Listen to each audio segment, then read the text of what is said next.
Hello दोस्तों, dark delight में आपका फिर से स्वागत है। ये घटना लगभग 1997 की है। मैं कॉलेज से अभी अभी निकला था और अपनी पहली नौकरी की तलाश कर रहा था। मूल रूप से बेरोजगार कह सकते हैं। मेरे दोस्त अजय, जिसे हम सभी से पहले एक अच्छी नौकरी मिल गई थी, उसने अपनी पहली सैलरी से एक second hand Enfield bullet bike खरीदी थी। शिरडी के साईं बाबा के भक्त होने के नाते वो अपनी पहली बाइक पर मुंबई से शिरडी की यात्रा करना चाहता था। इसीलिए उसने मुझे इस यात्रा पर पीछे की सीट पर चलने का प्रस्ताव दिया। मेरे पास ज़्यादा कुछ नहीं था, इसलिए मैं इस छोटी सी एडवेंचर राइड के लिए तुरंत तैयार हो गया। मैंने पहले कभी बाइक पर इतनी लंबी यात्रा नहीं की थी और कभी बुलेट पर तो बिल्कुल नहीं, और कभी रात में भी नहीं, इसलिए मैं काफ़ी उत्साहित था। अजय बचपन से ही एक अनुभवी ड्राइवर था और वह उस रास्ते से अच्छी तरह वाकिफ था जिस पर हम जाने वाले थे। वह कभी कभी अपने पिता के ट्रक को उसी रास्ते पर चलाता था ताकि उनके ट्रांसपोर्ट व्यवसाय में उनकी मदद कर सके। उन शुरुआती दिनों में मुंबई से नासिक मार्ग कमज़ोर दिल वालों के लिए नहीं था, खासकर रात में यात्रा करने वालों के लिए। हालांकि इसे राष्ट्रीय राजमार्ग माना जाता था, लेकिन यह काफ़ी संकरा और अव्यवस्थित था, जहां हर जगह चांद जैसे गड्ढे थे और सड़कों पर रोशनी बहुत कम थी, खास तौर पर कसारा घाट वाला हिस्सा। पहाड़ों के बीच से एक घुमावदार खड़ी चढ़ाई जो दूसरी तरफ जाती है। उस समय ये सबसे ज़्यादा दुर्घटनाग्रस्त मार्गों में से एक था। अब मुझे सही तारीख और समय याद नहीं, लेकिन शायद सप्ताह का आखिरी दिन रहा होगा।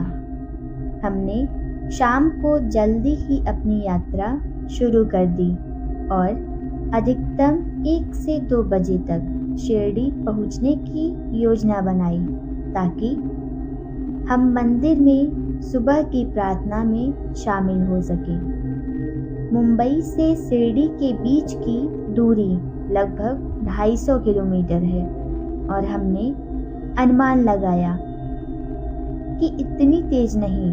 बुलेट की सवारी हमें अंधेरे और सड़क की स्थिति को देखते हुए पहुंचने में कम से कम 7 घंटे का समय लगेगा। मुझे जल्द ही एहसास हुआ कि मेरा दोस्त अपनी सवारी कौशल के बारे में थोड़ा अधिक आत्मविश्वासी था, क्योंकि वो पागल भारतीय ट्रक ड्राइवरों और गड्ढों से भरी सड़कों पर हाईवे पर एक हेडलाइट के साथ आगे बढ़ने वाला था, जिससे चीज़ों को तेज करने के लिए एक्सीलेटर को तेज करना पड़ता था। लाइट की किरण मुश्किल से हमसे 10 फीट आगे तक ही पहुंच पाती। मैं पूरी बात को लेकर थोड़ा घबराया हुआ था और अपनी उंगलियां क्रॉस किए हुए था।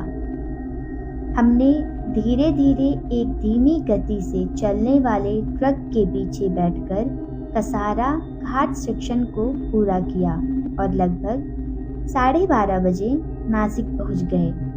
कुछ बार बाल बच गए, लेकिन यह किसी और दिन की कहानी है। बहुत सख्त सीट की वजह से मेरी पीठ में अब दर्द हो रहा था। नासिक पहुंचने में हमें अच्छे खासे 7 घंटे लग गए थे और हमें शिरडी पहुंचने के लिए अभी भी 100 किलोमीटर और तय करना था।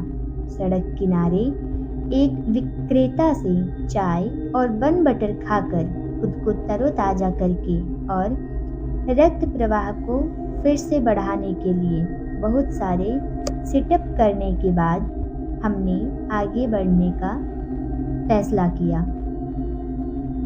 अजय को इस इलाके की सभी सड़कें अच्छी तरह से पता थी, क्योंकि वो कई सालों से इन सड़कों पर गाड़ी चला रहा था। मुझे खुद भी कुछ पता नहीं था, लेकिन मुझे अपने राइडिंग पार्टनर पर पूरा भरोसा था। जो लोग कभी सड़क मार्ग से शिरडी गए हैं, उन्हें याद होगा कि शिरडी की ओर जाने के लिए हाईवे 45 से बाएं मुड़ना पड़ता है।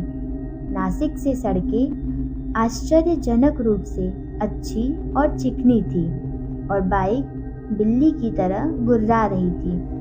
हम रात के अंधेरे में एकांत अमावस्या वाले हाईवे पर 80 किलोमीटर प्रति घंटे की अच्छी गति से आगे बढ़ रहे थे। अजय अब आगे खाली सड़क पर पागलों की तरह गाड़ी चला रहा था। हम चुपचाप चलते रहे। ऐसा लगा जैसे अनंत काल हो गया हो। और फिर अजय ने अचानक बाइक को सड़क के किनारे ले जाकर रोक दिया। मैं हैरान होकर इधर उधर देखने लगा कि हम बीच में क्यों रुके हैं। ऐसा लग रहा था कि यह राजमार्ग पर एक नींद से भरा गांव का चौराहा है। वहां कोई जीवित प्राणी नजर नहीं आ रहा था। मैंने अजय से पूछा, हम क्यों रुके हैं यहाँ पर? वो चुप रहा। उसके दिमाग में कुछ चल रहा था और वो भ्रमित लग रहा था। मुझसे बोला, मुझे लगता है हम अपना रास्ता भूल गए हैं और मुझे नहीं पता कि हम अब कहाँ हैं। मैंने सोचा, यार अब हम क्या करें? क्या हमें वापस लौट जाना चाहिए या क्या करना चाहिए? जब हम उस सड़क के किनारे अपने अगले कदम पर चर्चा करने में व्यस्त थे, तभी एक पुलिस वैन चुपचाप हमारे पास आकर रुकी। एक आदमी ने अपना सिर बाईं ओर से बाहर निकाला और हमें बुलाया। उसका चेहरा मफलर से ढका हुआ था और उसकी आंखें खुली हुई थी। हालांकि अंधेरे में उसके चेहरे के हाव भाव को ठीक से अच्छे से समझ नहीं पाया। एच ने स्थानीय बोली में पूछा, क्या हुआ? तुम दोनों इस समय यहाँ क्यों रुके हो? स्थानीय बोली को अच्छी तरह से जानने के कारण मैंने उसे बताया, हम शिरडी शहर पहुँचना चाहते थे और किसी तरह से बायां मोड़ चूक गए और अब हम आधिकारिक तौर पर रास्ता भटक गए हैं। उन्होंने हमें एक पल के लिए अधिक समय तक घूरा और फिर कहा, भाऊ, ये संगमनेर है। आप लोग शिरडी के मोड़ से बहुत आगे तक आ गए हैं। हम दोनों एक दूसरे को देखकर हैरान थे और सोच रहे थे, हमने ऐसा कैसे कर लिया? और मुझे आश्चर्य हुआ कि अजय को इस गलती के बारे में क्यों नहीं पता चला। हमने पुलिस वाले से पूछा कि क्या हमें वापस लौट जाना चाहिए। उसने कहा, नहीं, उस तरफ मत जाओ, ये एक लंबा रास्ता है। आगे एक मोड़ की ओर इशारा करते हुए उसने हमें वहां से बाएं मुड़ने के लिए कहा, जो हमें हमारे गंतव्य तक तेजी से ले जाएगा। हमने उसे धन्यवाद दिया और अपनी बाइक पर वापस आकर नए रास्ते पर चल पड़े। अब मुझे लगता है समय लगभग रात के 2 बजे का रहा होगा। हम रात भर गहरी आंतरिक सड़कों से गुजरे, जहां दोनों तरफ सभ्यता के कोई निशान नहीं थे, बस अंतहीन जंगल वाली सड़क। ऐसा लगा कि रास्ता कभी खत्म नहीं होगा, लेकिन हम चलते रहे। आखिरकार हम किसी तरह सुबह 7 बजे शिरडी शहर पहुंच गए। सुबह की प्रार्थना पूरी तरह से छूट गई थी। हम सीधे एक होटल के कमरे में गए और दोपहर तक सोते रहे। हमें लगभग 13 घंटे लग गए, जबकि हमने 7 घंटे का रास्ता तय करना था। बाकी यात्रा में कोई घटना नहीं हुई, सिवाय एक बार सीट पर बैठने के दौरान मुझे बहुत ज़्यादा चोट लग गई। हमने ये भी मान लिया कि हमने जो गलती की है वो सिर्फ एक भूल है और हमने इसके बारे में ज़्यादा नहीं सोचा। यह सब एक अच्छा रोमांच लग रहा था। कोई नुकसान नहीं हुआ, सब ठीक था, लेकिन ये नहीं होना था।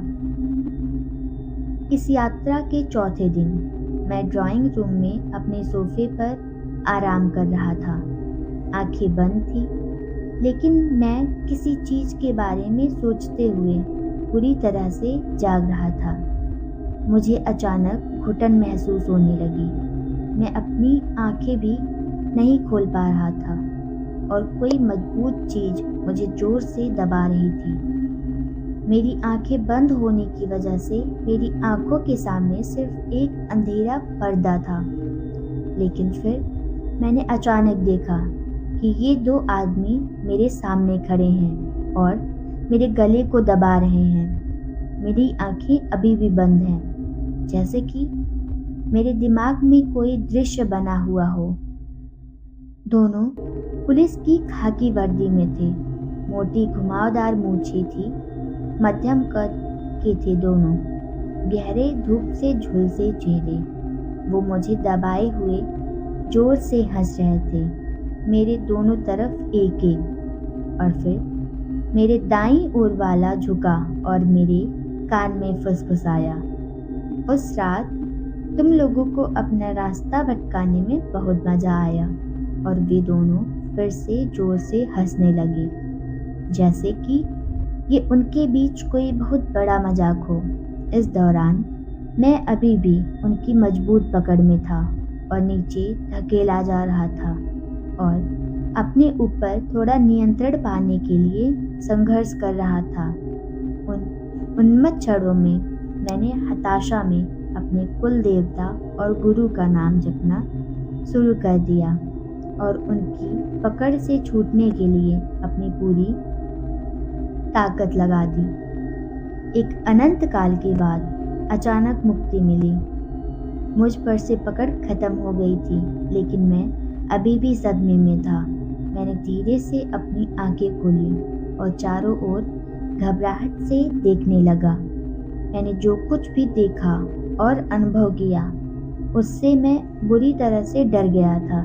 मैं एक उलझन भरी सदमे की स्थिति में था और किसी तरह उठकर लड़खड़ाते हुए रसोई की ओर बढ़ा और कुछ गिलास पानी पिया। मेरा दिमाग उन पलों को याद कर रहा था जो अभी अभी हुए थे। मेरे दिमाग में बार बार एक टेप की तरह चल रहा था और मैं ये समझने की कोशिश कर रहा था कि आखिर अभी हुआ क्या था। ऐसा लग रहा था जैसे मैंने अपनी सारी ताकत खो दी है और मुझ पर बहुत ज़्यादा नशा हो गया हो। इस दर्दनाक अनुभव से मेरा दिल मशीन की तरह धड़क रहा था, लेकिन मेरा दिमाग जवाब ढूंढ रहा था और सोच रहा था, अब क्या करूं? मैं इससे कैसे निपटूं? क्या ये एक सच था या मेरा भ्रम? उस समय मुझे ये जानने का कोई तरीका नहीं था, लेकिन अचानक हुआ शक्तिशाली हमला सच लगा और उसने मेरे कान में जो फुसफुसाया वो दिल दहलाने वाला था। उन बेचैन पलों में मुझे सौभाग्य से एक आदमी की याद आई, जिससे मैंने कुछ साल पहले एक अलग तरह के अलौकिक अनुभव में मदद मांगी थी। मैंने उसे फ़ोन किया और पूछा कि क्या मैं उसके पास आ सकता हूँ, क्योंकि ये बहुत गंभीर बात थी। उसने कहा हाँ। एक रिक्शा, 3 पहिया की सवारी और 1 घंटे के भीतर ही उनके घर के दरवाजे पर था, जो कि ग्राउंड लेवल रो हाउसिंग कॉलोनी के एक निम्न मध्यम वर्गीय इलाके में था। उनके दरवाजे के ठीक सामने एक बहुत बड़ा पुराना पीपल का पेड़ था, जिस पर झंडे लगे हुए थे। मुझे याद आया कि ये उनके घर का पता लगाने का संकेत था। मैंने उनके दरवाजे पर दस्तक दी और एक छोटी लड़की ने जवाब दिया। उसने मेरा स्वागत किया और मुझे बैठने के लिए कहा और वापस अंदर भाग गई। मैं सुन सकता था। अंदर परिवार के सदस्य थे जो पूरे जोरों पर टीवी पर कोई सोप ओपेरा देख रहे थे।